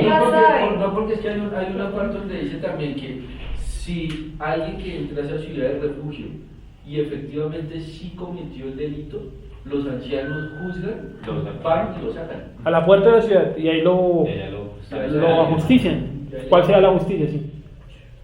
Entonces no es que sea tan blindado como se cree. Sí, tampoco es una ciudad impenetrable. No, y el rey... Tenían que las personas que estaban pasando por ahí que entraran a la ciudad de refugio para que no les hicieran nada, ¿no? Como a pedir como... o sea, bueno, eso será... Extranjeros, gente que iba, no sé, que vivía mucho comercio por ahí, ¿no? Yo pasaba, me cogía la noche y yo entraba a una ciudad de refugio porque me sentía protegido. Bueno, para los extranjeros no aplica el ingresar a una ciudad de refugio. Pero no era algo así como se veía, o sea, que en las ciudades de refugio como se supone que no, o sea, no hay delito. Es que la ciudad... Es preferible yo entrar, no sé, que yo vaya por la calle y digo, no, pues entremos a la... O sea, lo coloco ese... Lo coloco de este tamaño. Las ciudades de refugio están habitadas por los levitas, ¿sí? Por lo tanto, no todos ellos eran 100% sadics. Eso no es real. Y segundo, la ciudad de refugio, para usted ingresar sin ser levita, tiene que cumplir lo que nos está diciendo Gonza y lo que sabemos, ¿cierto? Que es haber cometido un crimen. O sea, el levita no lo va a dejar entrar como, ¿qué hubo? ¿Usted viajero? Sí, sí, no, pues eso no era problema de los levitas tenían que administrar eso, era para los que cometían un crimen involuntario, que se presumía que era involuntario, porque usted lo mencionó bien, que si el crimen se descubría que no había sido involuntario, había que sacar al tipo. El estudio, la investigación. Exacto, todo el estudio, lo que pasó, el contexto, ¿sí? Ella es la fiscalía, La fiscalía, sí. Pero ya pensar que eran ciudades ultrasantas, pues no, porque entonces como que no nos... ¿Con los levitas o qué? Bien, 11. Lee con la muerte de Salomón, por favor. 11:41. Los demás hechos de Salomón y todo lo que hizo y su sabiduría, ¿no está escrito en el libro de los hechos de Salomón? Los días que Salomón reinó en Jerusalén sobre todo Israel fueron 40 años. Y durmió Salomón con sus padres y fue sepultado en la ciudad de su padre David, y reinó en su lugar Roboam, su hijo. Listo, quedó Roboam su hijo. No especifica que haya tenido otro hijo, es Roboam. 12:1, sigue por favor. Roboam fue a Siquem, porque todo Israel había venido a Siquem para hacerle rey. Y aconteció que cuando lo oyó Jeroboam, hijo de Nabat, que aún estaba en Egipto, a donde había huido de delante del rey Salomón, y habitaba en Egipto, enviaron a llamarle. Vino pues Jeroboam y toda la congregación de Israel, y hablaron a Roboam, diciendo: Tu padre agravó nuestro yugo, mas ahora disminuye tú algo de la dura servidumbre de tu padre, y del yugo pesado que puso sobre nosotros, y te serviremos. Y él les dijo: Idos, y de aquí a 3 días volved a mí. Y el pueblo se fue. Entonces el rey Roboam pidió consejo de los ancianos que habían estado delante de Salomón su padre cuando vivía, y dijo: ¿Cómo aconsejáis vosotros que responda a este pueblo? Y ellos le hablaron diciendo: Si tú fueres hoy siervo de este pueblo, y los sirvieres, y respondiéndoles buenas palabras les hablares, ellos te servirían para siempre. Pero él dejó el consejo que los ancianos le habían dado, y pidió consejo de los jóvenes que se habían criado con él, y estaban delante de él. Y les dijo: ¿Cómo aconsejáis vosotros que respondamos a este pueblo que me ha hablado diciendo: Disminuye algo del yugo de tu padre, algo del yugo que tu padre puso sobre nosotros? Entonces los jóvenes que se habían criado con él respondieron diciendo: Así hablarás a este pueblo que te ha dicho estas palabras: Tu padre agravó nuestro yugo, mas tú disminúyenos algo, así les hablarás. El menor dedo de los míos es más grueso que los lomos de mi padre.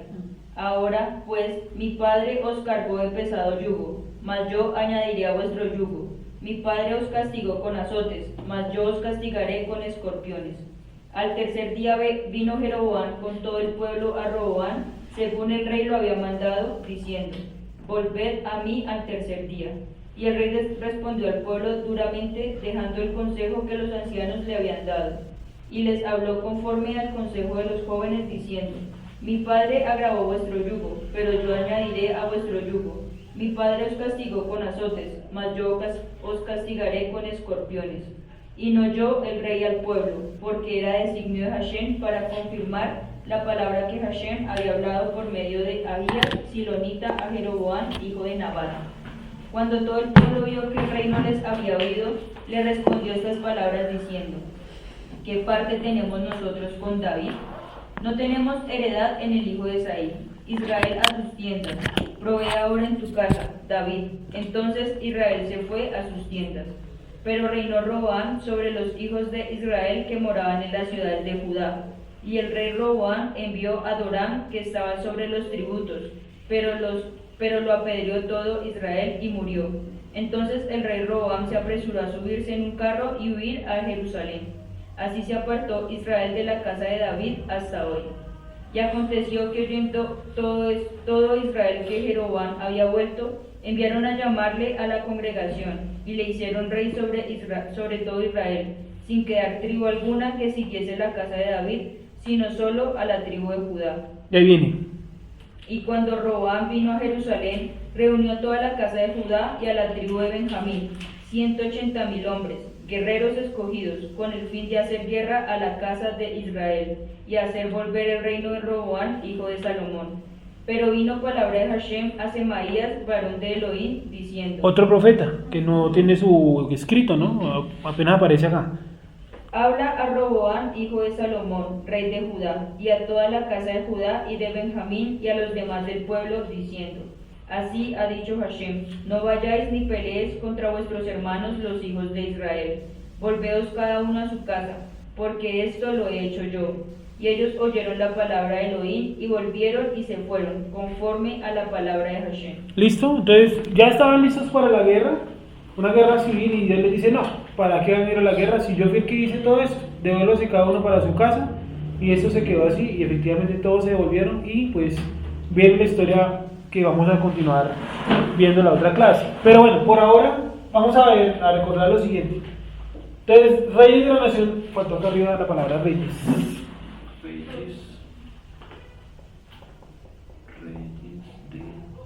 De la nación de Israel.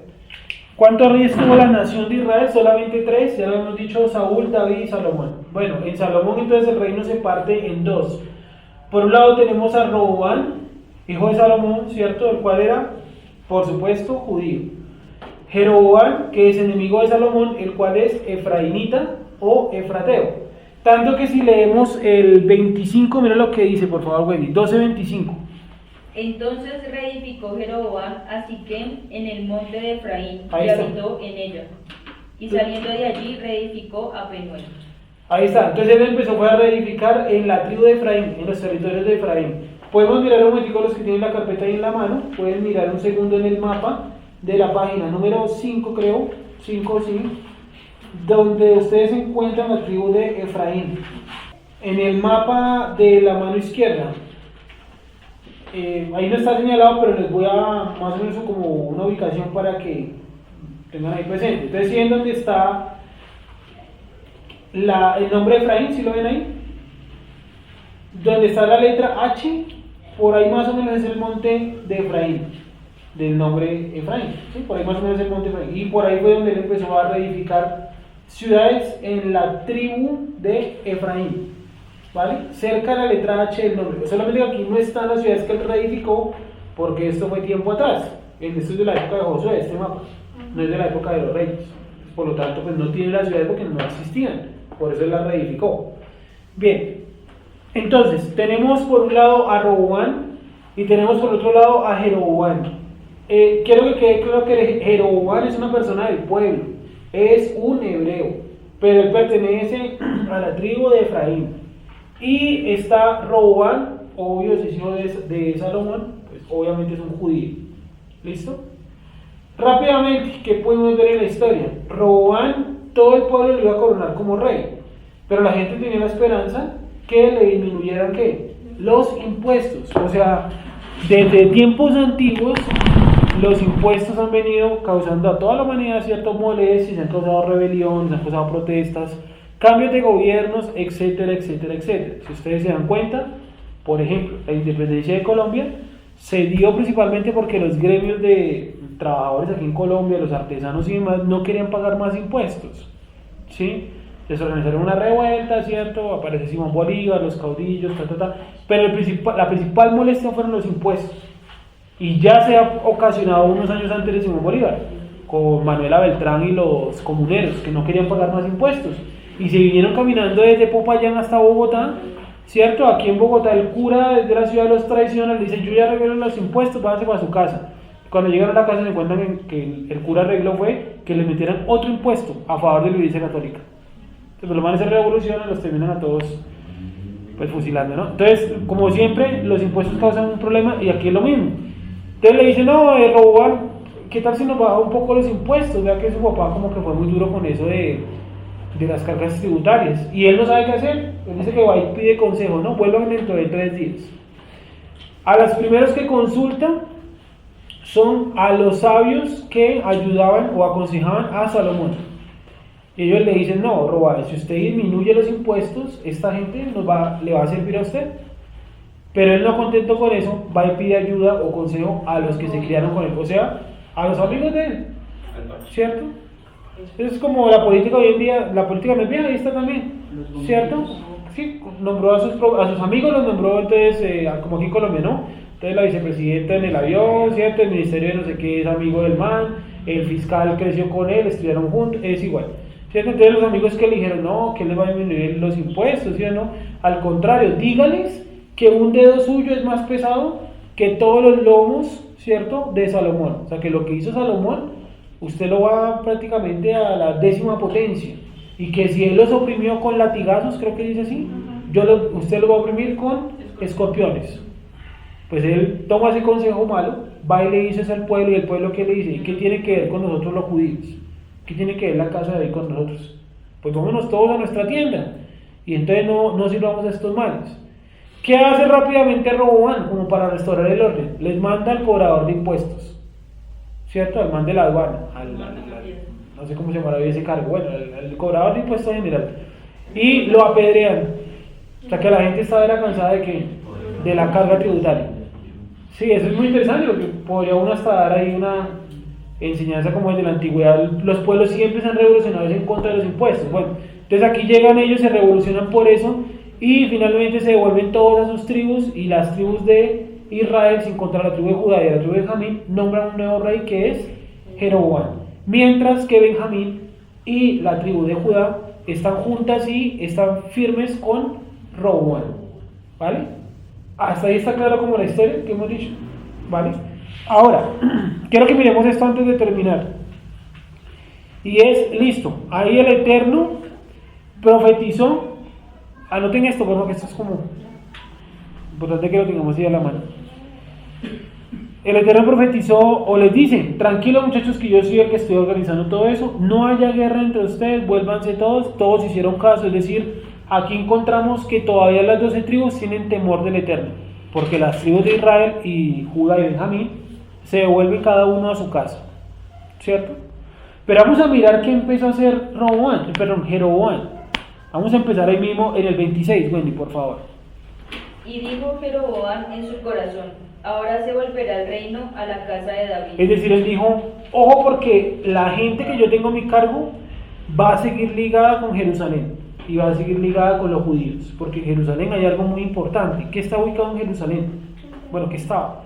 El templo, o sea, la parte religiosa. ¿Sí? Bueno, la Torá no solamente es religión, es una nación, una cultura, y la parte religiosa es el templo, el tabernáculo, listo, está ubicado en Jerusalén. Entonces él inteligentemente, para ellos, ¿no? Miren lo que hace. 27. Si este pueblo subiere a ofrecer sacrificios en la casa de Hashem en Jerusalén, porque el corazón de este pueblo se volverá a su señor Roboam, rey de Judá, y me matarán a mí, y se volverán a Roboam, rey de Judá. Y habiendo tenido consejo, hizo el rey 2 becerros de oro. O sea, él tampoco actuaba solo, él le pidió consejo a alguien, ¿quién sabe a quién? Hizo 2 becerros de oro. Y dijo al pueblo, bastante habéis subido a Jerusalén, he aquí tus dioses, oh Israel, los cuales te hicieron subir de la tierra de Egipto. Y puso uno en Bet-El y el otro en Dan. Y esto fue causa de pecado, porque el pueblo iba a adorar delante de uno hasta Dan. Hizo también casas sobre los lugares altos, e hizo sacerdotes de entre el pueblo, que no eran de los hijos de Leví. O sea, empezó a montar su propia nación, con su propia religión, ¿cierto? Su propio sistema político, sus propios lugares sagrados. Y viene el cambio fundamental, versículo 32. Entonces instituyó Jeroboam fiesta solemne en el mes octavo, a los 15 días del mes, conforme a la fiesta solemne que se celebra en Judá, y sacrificó sobre un altar. Esperemos un segundito. Entonces él hizo una fiesta en el mes octavo, en el día 15, conforme a la fiesta que se celebra en Judá. ¿Qué fiesta se celebra a los 15 días muy cerca al mes octavo? Pues en el mes séptimo, ¿cierto? El día número 15 tenemos la fiesta de Sukkot. Entonces él dijo, instauró parecida, pero en el mes octavo. exacto, o sea, la cambió de fecha, hizo una fecha, o sea, hizo una fiesta en una fecha parecida. ¿Listo? Pero ellos no se demoraban un mes en ir. En ir, pues depende del lugar, ¿no? Si estoy en el norte, pues hubiera demorado un mes, pero si estoy, por ejemplo, en Efraín, en el mapa se da cuenta que no se hubiera demorado un mes completo esa caminata. Pero yo por donde leí que la había puesto por un mes después. Sí, no lo sé, habrá que buscarlo. Bueno, sigue, bueno. Así hizo en Bet-El, ofreciendo sacrificios a los becerros que había hecho. Ordenó también en Bet-El sacerdotes para los lugares altos que él había fabricado. Es decir, nosotros podemos tener, antepasados de la tribu que pertenezcamos, Neftalí, Zabulón, Isaacar, Rubén, que pudieron haber sido estos sacerdotes que él nombró, porque ahí dice claramente que no eran levitas, pero eran parte del pueblo, o sea que eran parte de las tribus, ¿no? Lógico. O sea que bien que nuestros antepasados, los suyos y los míos, bien que pudieran haber servido ya como sacerdotes paganos dentro de nuestra propia nación, hasta pudieran haber sido consejeros de Jeroboam, hasta podemos ser descendientes de Jeroboam. ¿Sí? Sigamos. 33. Sacrificó pues sobre el altar que él había hecho en Bet-El a los 15 días del mes octavo, el mes que él había inventado de su propio corazón. Sí, él se inventó eso. Ahí está la respuesta para Jessica. E hizo fiesta a los hijos de Israel y subió al altar para quemar incienso. O sea que él también empezó a ofrecer cosas como si él fuera sacerdote. Todo en un mismo altar, ¿no? Ese es un detalle que está bien incrustado ahí. Acuérdense que en el altar en el altar del incienso, el que está en el templo o en el tabernáculo, solamente se prendía incienso, ¿no? El mandamiento dice: no quemará sobre él ni grosura ni nada, ¿cierto? Y este tipo sí prende todos los animales y el incienso todo en un solo lugar. Ahí vemos cómo él está incumpliendo otra de las tantas leyes que han cumplido hasta acá, ¿vale? ¿Hasta ahí está todo claro? Sí. Entonces empieza una separación. Entonces, ¿quién fue el problema principal? Salomón. ¿Por qué? Por la idolatría, a causa de sus numerosas mujeres. Aparece entonces su hijo Roboam, su enemigo Jeroboam. Aquí ya tenemos nuevamente los dos liderazgos, efraimitas o efrateos y los judíos. ¿Vale? ¿Dónde colocó los dos becerros? Léelo por favor, nuevamente. Jeroboam, ¿dónde los colocó? Dice 28. Y habiendo tenido consejo, hizo el rey 2 becerros de oro, y dijo al pueblo: bastante habéis subido a Jerusalén. He aquí tus dioses, oh Israel, los cuales te hicieron subir de la tierra de Egipto. Y puso uno en Bet-El y el otro en Dan. Listo. Bet-El, como lo ven en el mapa que está ahí, está ubicado en la tribu de Efraín. ¿Sí? En la página número 5, mapa de la izquierda, ahí se pueden dar cuenta que dice Bet-El. Ah, en el de la derecha también está. Está muy cerca de Jerusalén. ¿Listo? Hasta ahí claro, ¿cierto? Ahora, bueno, el Eterno lo sacó, o bueno, causó esta división, pero el pacto seguía vigente. ¿Con cuál de las tribus hasta acá? ¿Con cuál de las dos casas hasta acá? Por ahora con las dos. No ha aparecido todavía Oseas, ¿cierto? Yo me separo de ti, o casa de Israel, bueno. Pero vamos a leer algunos textos donde nos dice que el pacto es eterno. Por ejemplo, el Salmo 105:8. Sí, son esos textos que nos dicen, miren, el pacto es una cosa eterna. No hay manera de que ese pacto se rompa.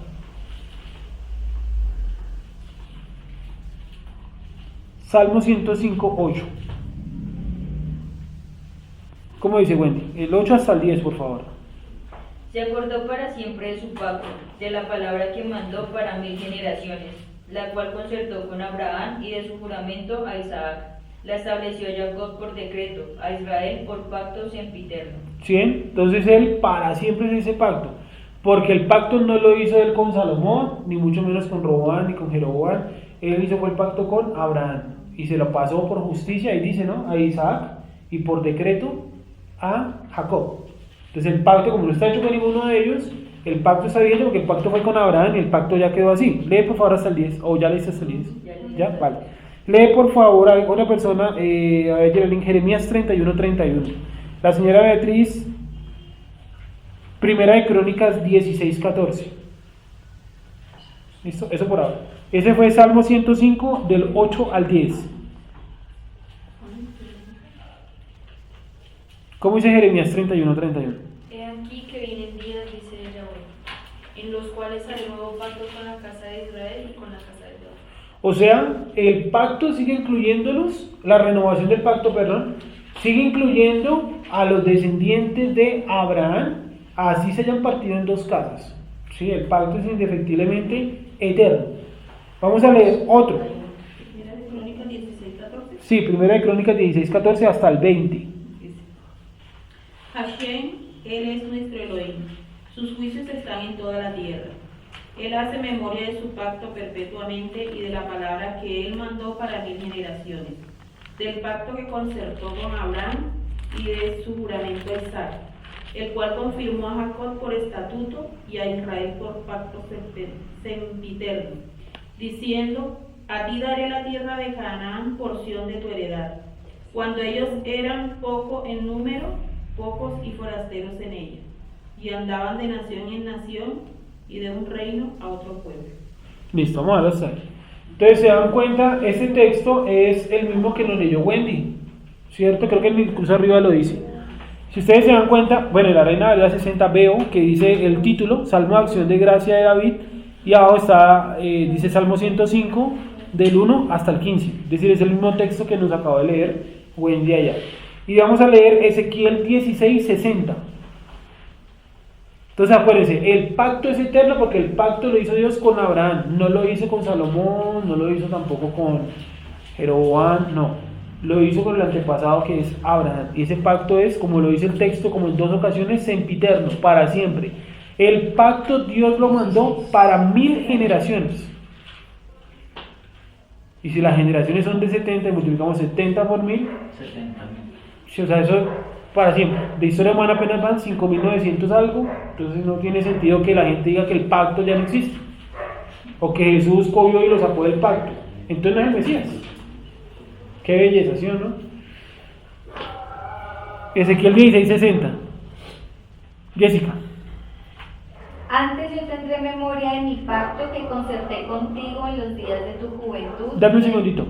Léenos un poquito antes, que yo conozco donde dice la palabra exacta, pero no el contexto. Pero más ha dicho el Eterno, el Señor: haré yo contigo como tú hiciste, que menospreciaste el juramento para invalidar el pacto. ¿Quién fue el que invalidó el pacto? El pueblo. Y el Eterno está colocando una pregunta retórica: ¿acaso yo actuaré como actuaron ustedes, que me olvidaré del pacto? Viene la respuesta del mismo Eterno. Antes yo tendré memoria de mi pacto que concerté contigo en los días de tu juventud, y estableceré contigo un pacto sempiterno. Yo me acordaré del pacto que hice contigo en tu juventud. O sea, cuando el pueblo hasta ahora arrancaba, Abraham, Isaac, Jacob. ¿Y ese pacto qué? Me acordaré del pacto para... Y estableceré contigo un pacto sempiterno. Y está hablando de la nación de Israel, no está hablando de nada más de la iglesia, el mundo occidental, no. Es con Israel. Vamos a leer otro. Ezequiel 37:24. Ezequiel 37, del 24 al 28. ¿Cómo dice? ¿Qué es? Leo ese desde 21. 24. Sí, danos un poquito de contexto. Y les dirás: así ha dicho Jehová el Señor: he aquí, yo tomo a los hijos de Israel de entre las naciones a las cuales fueron, y los recogeré de todas partes y los traeré a su tierra, y los haré una nación en la tierra, en los montes de Israel, y un rey será a todos ellos por rey. Sí, o sea que indefectiblemente el gobierno de Dios es en la tierra de Israel. Yo los llevaré y habitarán en los montes de Israel. Sigue. Y nunca más serán 2 naciones, ni nunca más serán divididos en 2 reinos. Entonces esto está hasta el día de esa división. Lógico, creo que todos sabemos, todos lo notamos, ¿sí o no? En el ámbito físico está la división. Y ahí lo dice, ya nunca más serán, ¿qué? 2 naciones ni 2 gentíos. Y nunca más serán divididos en 2 reinos. Sigue, por favor. Ni se contaminarán ya más con sus ídolos, con sus abominaciones y con todas sus rebeliones. Y los salvaré de todas sus rebeliones con las cuales pecaron, y los limpiaré y me serán por pueblo, y yo a ellos por Dios. Sí, ahí está el pacto. Sigue, por favor. Mi siervo David será rey sobre ellos, y todos ellos tendrán un solo pastor, y andarán en mis preceptos, y mis estatutos guardarán, y los pondrán por obra. Habitarán en la tierra que di a mi siervo Jacob, en la cual habitaron vuestros padres. En ella habitarán ellos, sus hijos y los hijos de sus hijos para siempre. Y mi siervo David será príncipe de ellos para siempre. Y haré con ellos pacto de paz, pacto perpetuo será con ellos, y los estableceré y los multiplicaré. Y pondré mi santuario entre ellos para siempre. Estará en medio de ellos mi tabernáculo, y seré a ellos por Dios, y ellos me serán por pueblo. Y sabrán las naciones que yo Jehová santifico a Israel, estando mi santuario en medio de ellos para siempre. Sí, creo que el pasaje es claro, ¿no? Va a ser en Israel. El Eterno va a quitar esa división que se hizo a causa del pecado de Salomón. Luego estos 2 hombres pues van a profundizar más esa división, principalmente por este costado. Y el Eterno va a quitar todo eso, nos va a llevar a la tierra ya de Israel, va a volver a unificarnos. Él será nuestro Dios, nosotros seremos su pueblo, y en esa tierra habitarán los hijos de los hijos de los hijos.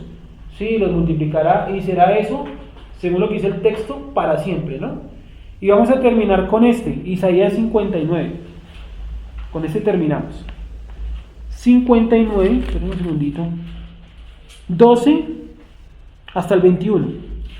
Y aquí ya, pues por clase vamos a ir leyendo pasajes así de los profetas sueltos, luego ya empezamos a leer el profeta Oseas. Dice el 12, Wendy, por favor, hasta el 21. Porque nuestras rebeliones se han multiplicado delante de ti, y nuestros pecados han atestiguado contra nosotros, porque con nosotros están nuestras iniquidades y conocemos nuestros pecados. El prevaricar y mentir contra Hashem, y el apartarse de en pos de nuestro Elohim, el hablar calumnia y rebelión, concebir y proferir de corazón palabras de mentira. Y el derecho se retiró y la justicia se puso lejos, porque la verdad tropezó en la plaza, y la equidad no pudo venir.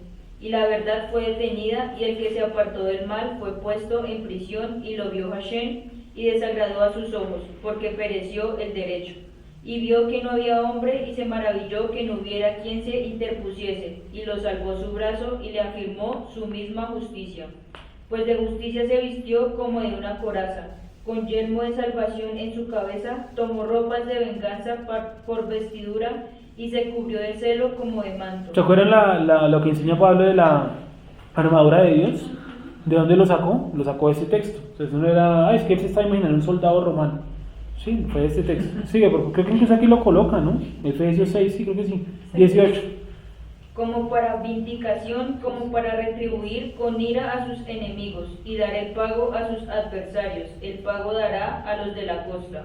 Y temerán desde el occidente el nombre de Hashem, y desde el nacimiento del sol su gloria, porque vendrá el enemigo como río, mas el espíritu de Hashem levantará bandera contra él.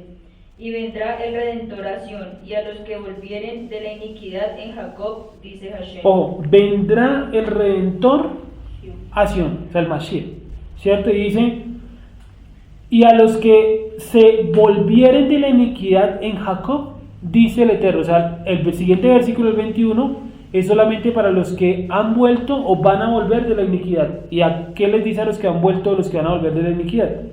Y este será mi pacto con ellos, dijo Hashem, el espíritu mío que está sobre ti, y mis palabras que puse en tu boca no faltarán de tu boca, ni de la boca de tus hijos, ni de la boca de los hijos de tus hijos, dijo Hashem, desde ahora y para siempre. Sí, o sea, la Torah, a los que vuelven de la iniquidad, la Torah pasará de generación en generación en generación, ¿hasta cuándo? Para siempre, ¿vale? Entonces, a pesar de que el Eterno nos destruyó, nos dividió en dos naciones, Él también nos profetiza o nos promete que va a reunir nuevamente a las dos en una sola. y que nuestra restauración pues va a venir después de que venga el Redentor, en este caso el Mashiach, ¿sí? Y su redención obviamente no puede dejar por fuera ni a los de acá ni tampoco a los de acá.